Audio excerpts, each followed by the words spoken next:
वालेकुम व्यूअर्स, मैं Rizwan here. I hope कि आप लोग ठीक होंगे और लास्ट एक्टिविटी आप लोगों ने एंजॉय की होगी और अपने बच्चों को करवाई भी होगी। व्यूअर्स, अगर आप चाहते हैं कि मेरी वीडियो का नोटिफिकेशन आपको फ़ौरन ही हासिल हो जाए तो आप उसके लिए मेरे चैनल को लाइक करें, सब्सक्राइब करें, बेल आइकन पर क्लिक करें ताकि जैसे ही मेरी न्यू वीडियोस अपलोड हो आपको नोटिफिकेशन हासिल हो जाए और आप न्यू से न्यू एक्टिविटी अपने बच्चों को वक्त पर करवा सकें। सो व्यूअर्स, आज जो हमारा डे है वो है हुर्फ़े तहाजी। आज हमने अपने बच्चों को हुर्फ़े तहाजी न्यू जो है इंट्रोड्यूस करवाना है और उसी से रिलेटेड जो है एक्टिविटी करवानी है। तो उससे ही रिलेटेड जो मैंने एक्टिविटी डिज़ाइन की है, इजी और सिंपल एक्टिविटी जो आप इजीली अपने घर में डिज़ाइन कर सकते हैं। सो मैंने इस तरीके की एक्टिविटी डिज़ाइन की है, मैं आपको शो करवाती हूँ। Let's see. जी व्यूअर्स, जो सबसे पहली आज की हमारी एक्टिविटी है वो कुछ इस तरीके से है। पे से पतंग मैंने यहाँ पर बनाई है और साथ में यहाँ पर डैश डाल दिए हैं। यहाँ पर बच्चा पे लिखेगा, पे यहाँ पर लिख के दिखाया है मैंने। यहाँ पर आप बच्चे की हेल्प करेंगे क्योंकि यहाँ पे बच्चा फर्स्ट टाइम पे लिख रहा है, ठीक है। देन यहाँ पे हम कलरिंग करवाएंगे। कलरफुल सी मैंने गाइड मतलब पतंग बनाई है। आप यहाँ पे बच्चे को पढ़ाएंगे पे से पतंग, ये बताएंगे पे के नीचे कितने नुक्ते होते हैं। देन यहाँ पर आप कलरिंग करवाएंगे। अगर आप चाहें तो यहाँ पर पेस्टिंग भी करवा सकते हैं। इसी शेप में आप कट करें शीट को, देन यू कैन यहाँ पर आप पेस्टिंग भी करवा सकते हैं, राइट।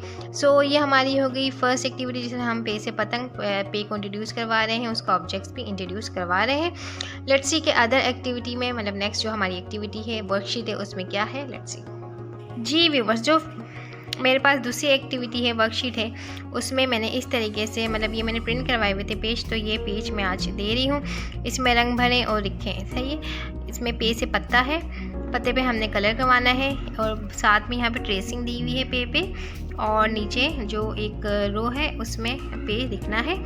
देन नीचे क्या है, पहले हरूफ से मिलाएं और लिखें। अच्छा, अब यहाँ पे क्या करना है, हमने मैचिंग करवानी है, पे से पत्ता, बे से बत्तख, राइट। सो ये हमारी ये छोटी सी वर्कशीट है जो काफ़ी अच्छी है और इसमें कलरिंग भी करवा रहे हैं, मैचिंग भी करवाएंगे और राइटिंग भी करवा रहे हैं। देन हमारी सबसे लास्ट और रिटर्न वर्कशीट किस तरीके से डिज़ाइन की है जो सबसे इम्पॉर्टेंट है, लेट्स सी। जी व्यूअर्स, ये हमारी राइटिंग वर्कशीट है। इसमें मैंने सबसे पहले लाइनिंग बना ली। लाइनिंग बनाने के बाद मैंने अलीफ, अली मद, आ, बे और पे की राइटिंग दे दी है क्योंकि पीछे के वर्ड भी हमें रिवाइज करवाना है ताकि बच्चे को याद रहे कि किसके नीचे कितने नुक्ते आते हैं और क्या चीज़ कैसे लिखी जाती है, राइट। सो यहाँ पर बच्चा रिटर्न करेगा और लिखेगा, आप उसकी हेल्प करवाएं और उसको जो है पढ़ाई भी साथ साथ, ठीक है जी। सो ये हमारी आज की हुर्फ़े तहाजी की एक्टिविटी हो गई, सिंपल सी और बहुत ही अच्छी सी एक्टिविटी है। इसमें आपका बच्चा मल्टीपल चीज़ें कर रहा है, लिख भी रहा है, ट्रेसिंग भी कर रहा है, देन मैचिंग भी कर रहा है और कलरिंग भी कर रहा है और आप चाहें तो पेस्टिंग का वर्क भी करवा सकते हैं, सब to you, right. So I hope कि आज की वीडियो छोटी सी वीडियो, अच्छी सी वीडियो आपको एक्टिविटी आपको अच्छी लगी होगी। ऐसी अच्छी वीडियो के साथ, एक्टिविटीज़ के साथ मैं फिर हाजिर होंगी और मैं रिजवान को दें इजाज़त। अपना बहुत ज़्यादा ख्याल रखिएगा। अल्लाह हाफ़िज़।